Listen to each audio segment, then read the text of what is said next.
বঙাইগাঁও জিলাৰ বিকাশ উৎসৱত আমাৰ মাজত উপস্থিত থকা বঙাইগাঁও জিলাৰ অভিভাৱক মন্ত্ৰী, অসম চৰকাৰৰ পঞ্চায়ত আৰু গ্ৰামোন্নয়ন, আইন আদি বিভাগৰ সন্মানীয় মন্ত্ৰী ৰঞ্জিত কুমাৰ দাস ডাঙৰীয়া, আমাৰ মাজত উপস্থিত বঙাইগাঁও সমষ্টিৰ সন্মানীয় বিধায়ক ফণীভূষণ চৌধুৰী ডাঙৰীয়া, বিজনী সমষ্টিৰ সন্মানীয় বিধায়ক অজয় কুমাৰ ৰয় ডাঙৰীয়া, আমাৰ মাজত উপস্থিত উত্তৰ অভয়াপুৰী সমষ্টিৰ সন্মানীয় বিধায়ক আব্দুল বাতিন খণ্ডকাৰ ডাঙৰীয়া, দক্ষিণ অভয়াপুৰী সমষ্টিৰ সন্মানীয় বিধায়ক প্ৰদীপ চৰকাৰ ডাঙৰীয়া, ভাৰতীয় জনতা পাৰ্টিৰ জিলাৰ সভানেত্ৰী হিমানী অধিকাৰী ডাঙৰীয়ানী, কমতাপুৰ অট'নমাছ কাউন্সিলৰ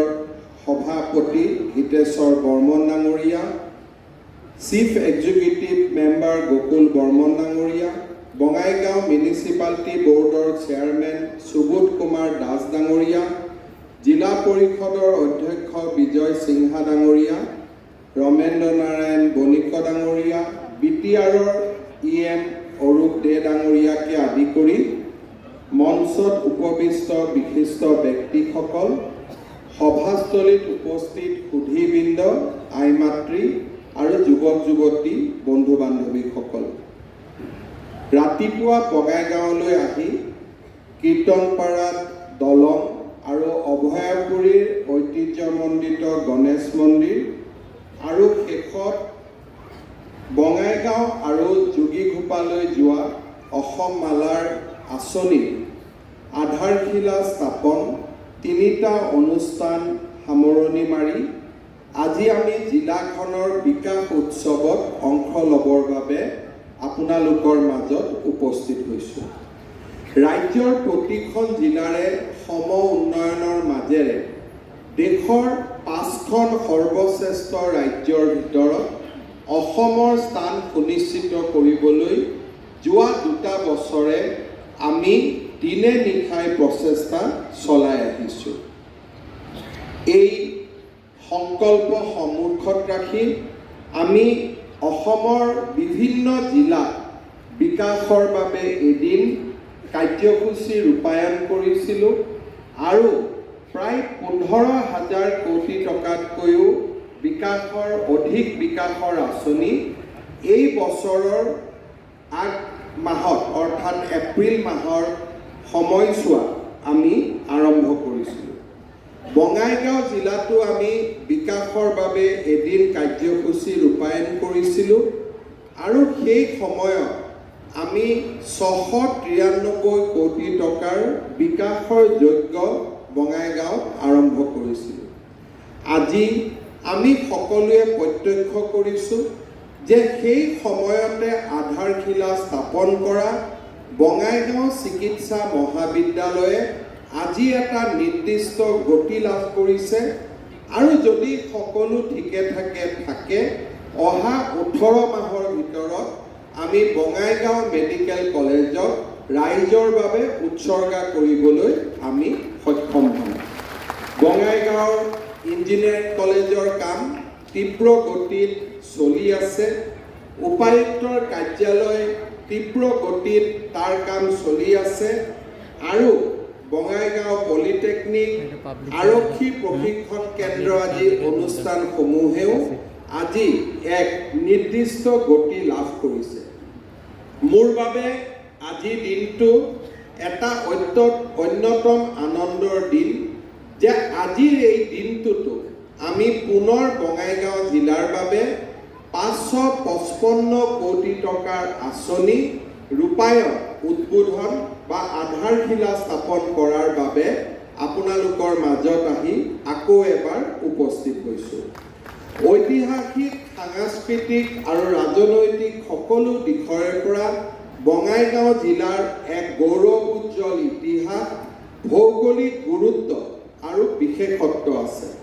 কোচ ৰাজবংশী, বড়ো, ৰাভা, গাৰো আদি বিভিন্ন জনগোষ্ঠীৰ লগতে অসমীয়া ভাষী, বঙালী ভাষী, হিন্দী ভাষী আমাৰ সকলো লোকৰ বৰ্ণাঢ্য সাংস্কৃতিক আৰু আধ্যাত্মিক জীৱনশৈলীয়ে বঙাইগাঁও জিলাক বিশেষ মাত্ৰা প্ৰদান কৰে। বঙাইগাঁও নগৰৰ দক্ষিণ অঞ্চলত বিশাল সৈন্যবাহিনীৰ সৈতে মহাবীৰ চিলাৰায়ে জিৰণি লৈছিল বুলি প্ৰবাদ আছে, যাৰ বাবে এই ঠাইখন বীৰজৰা বুলি জনা গৈছিল। এই জিলাৰ গাঁওসমূহৰো ঐতিহাসিক গুৰুত্ব আছে। ভুটীয়া ৰজা দলৈ জিৰণি লোৱা ঠাই হৈছে দলৈ গাঁও। বঙাইগাঁও ৰেলাৰীৰ দক্ষিণ অঞ্চলত বিজনী ৰজাই ধানৰ ভঁৰাল প্ৰতিষ্ঠা কৰিছিল।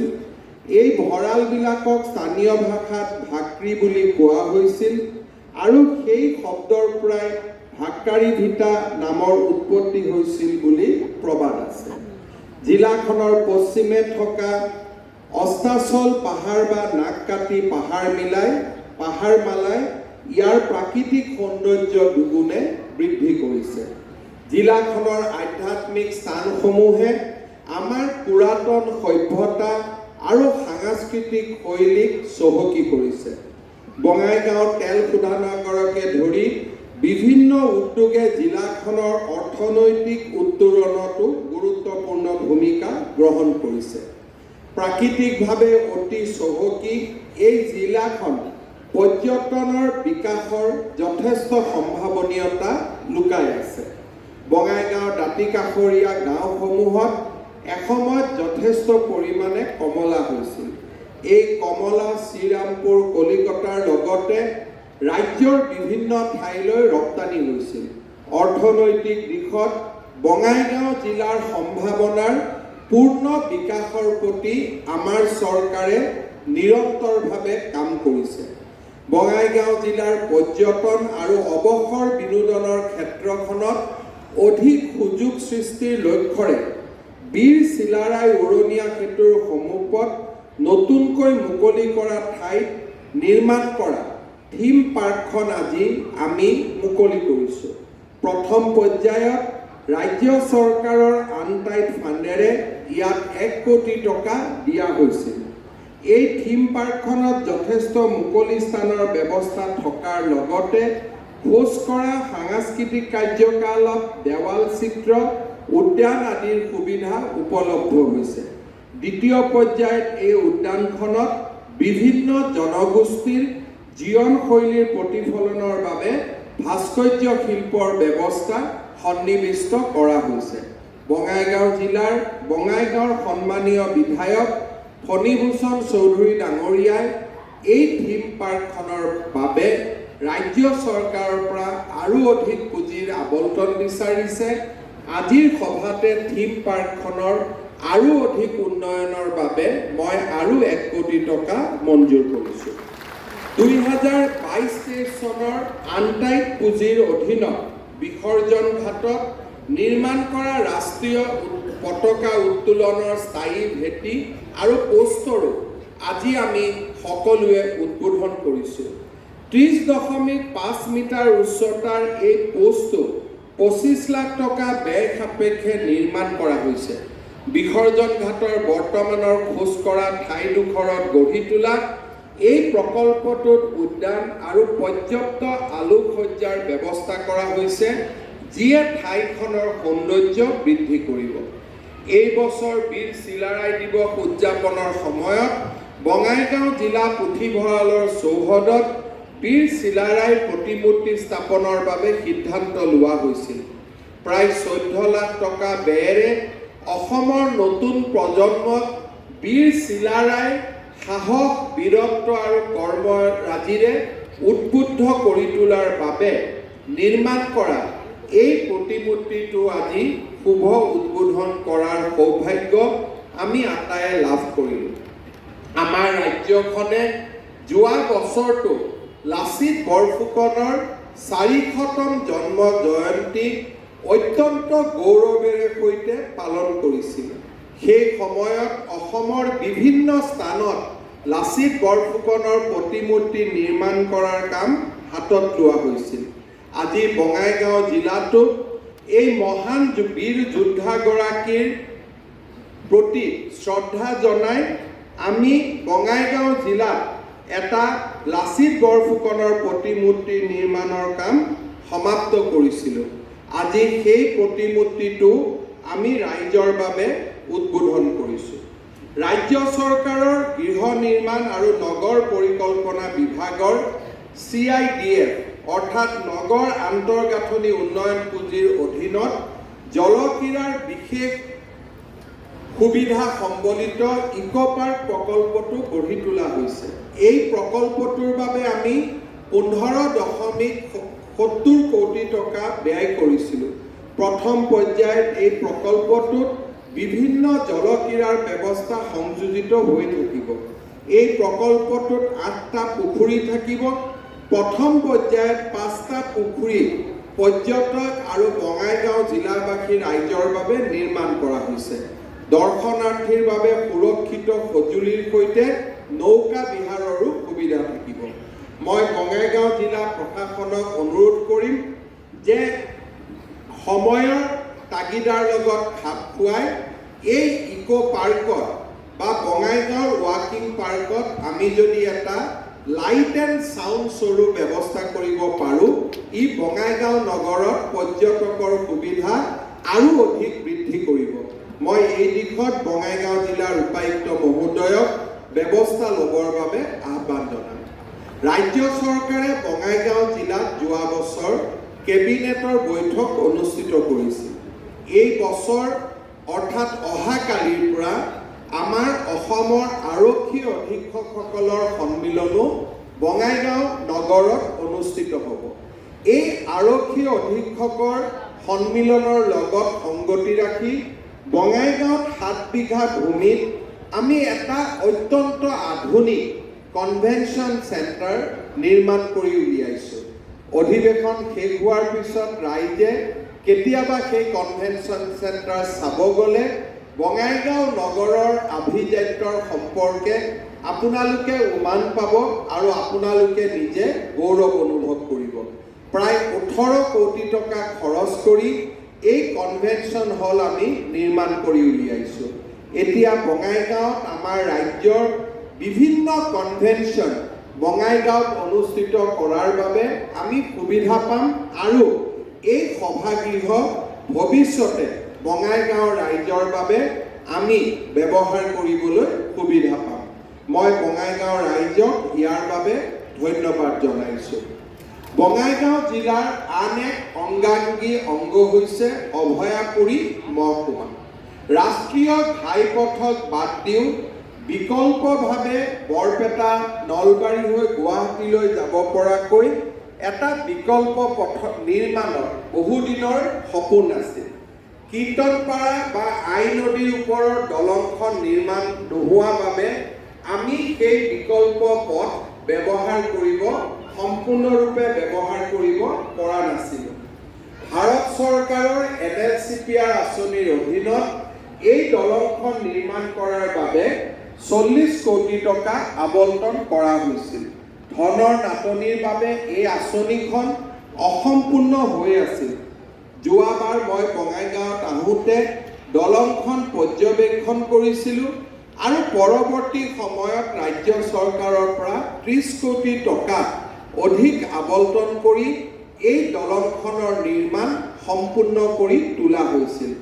আজি এই দলং আমি বঙাইগাঁও জিলাৰ ৰাইজৰ বাবে মুকলি কৰি দিবলৈ সক্ষম হৈছোঁ।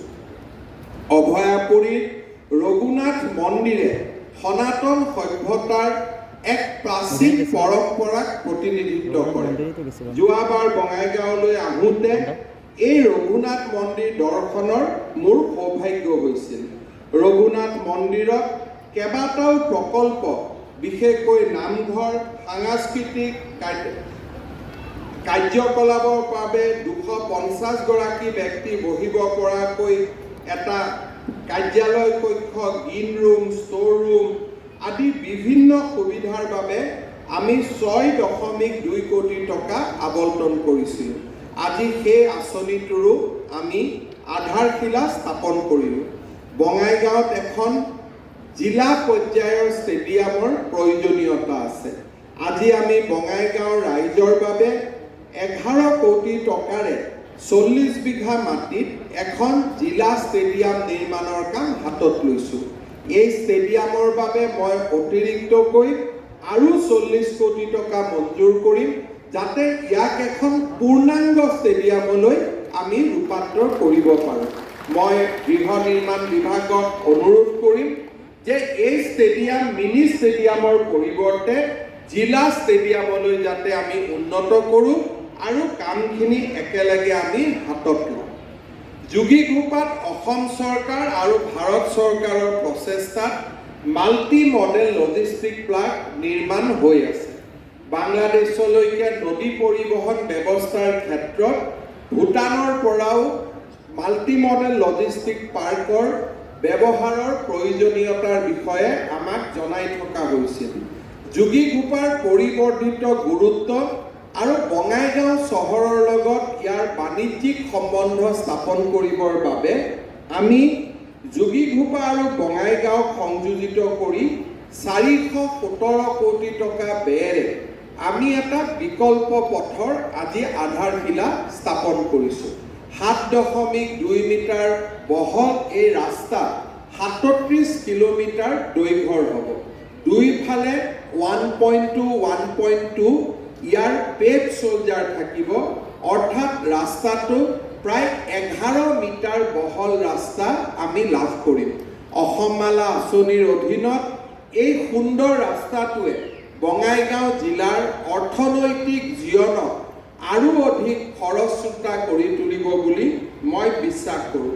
ইয়াৰ উপৰিও মুখ্যমন্ত্ৰীৰ উন্নত পকীপথ নিৰ্মাণ আঁচনিৰ অধীনত ভলাগুৰিৰ পৰা বাসুগাঁও আৰু ধৰ্মপুৰৰ পৰা বৰঘলালৈ আমি 10 কোটি টকা অনুমোদনেৰে আন দুটা ৰাস্তাৰ কামো আজি আমি আৰম্ভ কৰিছোঁ। সেই একেধৰণে নোৱা গাঁৱৰ পৰা ৰঙাপানী গাঁও, আঠু গাঁৱৰ পৰা চুঙাপথালৈ আমি পথ উন্নয়নৰ বাবে প্ৰায় 6 কোটি টকাৰে দুইটা পথ উন্নয়নৰ বাবে লোৱা আঁচনি আজি আমি ইয়াত শুভ উদ্বোধন কৰিছোঁ। যোৱাবাৰ মই যেতিয়া বঙাইগাঁৱলৈ আহিছিলোঁ, বঙাইগাঁৱৰ জ্যেষ্ঠ নাগৰিকসকলৰ সৈতে কথা বতৰা পতাৰ মোৰ সৌভাগ্য হৈছিল। সেই সময়ত সকলোৱে মোক অনুৰোধ কৰিছিল যে বঙাইগাঁও চহৰৰ বাবে এটা বিকল্প পথৰ প্ৰয়োজন বা আমাক এটা অল্টাৰনেটিভ ৰোড লাগে। মই জিলা উপায়ুক্তক কৈছিলোঁ যে যদি বহুত বেছি লেণ্ড একুইজিশ্যন নালাগে তেনেহ'লে আমি এই ৰাস্তাটো নিৰ্মাণ কৰিম। আজি লোক নিৰ্মাণ বিভাগে মোৰ হাতত এখন প্ৰকল্পৰ প্ৰতিবেদন তুলি দিছে। আমি নিশ্চয় সেই ক্ষেত্ৰত বিচাৰ বিবেচনা কৰি চৰকাৰৰ সিদ্ধান্ত আপোনালোকক আমি নিৰ্দিষ্ট সময়ত অৱগত কৰিম। আজি অসমৰ আমাৰ বাবে আৰু এক গৌৰৱৰ বিষয় যে অহা 16 ছেপ্টেম্বৰৰ পৰা অসম বিধানসভাৰ যি অধিৱেশন আৰম্ভ হ'ব, সেই অধিৱেশনতে বঙাইগাঁও মহাবিদ্যালয় বঙাইগাঁও বিশ্ববিদ্যালয়লৈ উন্নীতকৰণ কৰা হ'ব। অৰ্থাৎ মাত্ৰ 2 বছৰৰ ভিতৰত বঙাইগাঁও জিলালৈ, বঙাইগাঁৱলৈ বিকাশৰ গংগা যি ধৰণে নামি আহিছে, তাক হয়তো আজিৰ পৰা 3 বছৰ আগতে কল্পনাও আমি কৰিব পৰা নাছিলোঁ। বঙাইগাঁৱত মেডিকেল কলেজ, বঙাইগাঁৱত বিশ্ববিদ্যালয়, বঙাইগাঁৱত ৰাষ্ট্ৰীয় ঘাইপথৰ মৰ্যাদাৰ পথ, বঙাইগাঁৱত ইঞ্জিনিয়াৰিং কলেজ, বঙাইগাঁৱক লৈ আজি এক উন্নয়নৰ এক নতুন অমৃত মন্থন আৰম্ভ হৈছে। মই গৌৰৱ অনুভৱ কৰোঁ যে বঙাইগাঁও জিলাৰ বাবে নামি অহা এই গৌৰৱ উজ্জ্বল সময়খিনিত আমিও কৰবাত নহয় কৰবাত অৱদান আগবঢ়াবলৈ সক্ষম হৈছোঁ। নামনি অসমৰ এক বিশিষ্ট অঞ্চল হিচাপে বঙাইগাঁও ৰাইজে অসমৰ অৰ্থনৈতিক উন্নয়নত বিশাল বৰঙণি আগবঢ়াই আহিছে। আমি আশা কৰোঁ আপোনালোকৰ সহায় আৰু সহযোগিতাত আমি এই ধৰণে বঙাইগাঁও জিলাৰ ৰাইজৰ বাবে কাম কৰি গৈ থাকিব পাৰিম। অহা ছেপ্টেম্বৰ মাহত আমি অসমৰ উন্নয়নৰ যজ্ঞক আৰু এক নতুন পৰ্যায়লৈ লৈ যাব খুজিছোঁ। আমাৰ প্ৰত্যেকখন গাঁও আমি হাতত লোৱা উন্নয়নৰ কাৰ্যকলাপবিলাকে কি পৰ্যায় পাইছে, সকলো বিধৱা মানুহে অৰুণোদয় পাইছে নে নাই, সকলো দিব্যাংগ ব্যক্তিয়ে অৰুণোদয় পাইছে নে নাই, সকলো দুখীয়া পৰিয়ালে ৰেচন কাৰ্ড পাইছে নে নাই, সকলো দুখীয়া পৰিয়ালে 5 লাখ টকালৈকে বিনামূলীয়া স্বাস্থ্য সেৱাৰ সুবিধা পাইছে নে নাই। এনে বহুতবিলাক আঁচনি ৰাইজে যাতে 100% পাব পাৰে, তাৰ বাবে অহা ছেপ্টেম্বৰ মাহত 15টা দিন অসমৰ মুখ্যমন্ত্ৰীৰ পৰা অসমৰ সকলো বিষয়া ৰাইজৰ মাজত থাকিব, গাঁৱত থাকিব, যাতে আমি উন্নয়নমূলক কাম কাজত এক নতুন দিগন্তলৈ লৈ যাব পাৰোঁ, দৰিদ্ৰ মানুহৰ চকুৰ পৰা আমি চকুলো মুচিব পাৰোঁ আৰু অসমৰ উন্নয়নক আমি এটা নতুন পৰ্যায়লৈ লৈ যাব পাৰোঁ। ৰাজ্যখনৰ প্ৰতিটো জিলাতে এনে বিকাশ উৎসৱৰ জৰিয়তে সকলো জিলাকে সমভাৱে আগুৱাই লৈ যোৱাৰো আমি বিশাল পৰিকল্পনা প্ৰস্তুত কৰিছোঁ। মই বিশ্বাস কৰোঁ যে অসমবাসী ৰাইজৰ আশীৰ্বাদত আমি আমাৰ ইস্পিত লক্ষ্যত উপনীত হ'ব পাৰিম আৰু আমাৰ ৰাজ্যখনক ভাৰতৰ 5খন শক্তিশালী ৰাজ্যৰ ভিতৰত এখন হিচাপে নিৰ্মাণ কৰিব পাৰিম। পুনৰ এবাৰ বঙাইগাঁওবাসী ৰাইজক, বঙাইগাঁও জিলাবাসী ৰাইজক মোৰ অন্তৰৰ হৃদয়তম কোণৰ পৰা, গভীৰতম কোণৰ পৰা পুনৰ এবাৰ অভিনন্দন, ধন্যবাদ আৰু শলাগ যাচি মই মোৰ বক্তব্যৰ সামৰণি মাৰিছোঁ। ধন্যবাদ। জয় মা ভাৰতী, জয় আই অসম। অসমৰ মাননীয় মুখ্যমন্ত্ৰী মহোদয়ৰ সবল নেতৃত্বৰ বাবে আজি বঙাইগাঁৱৰ উন্নয়নৰ দিশত এক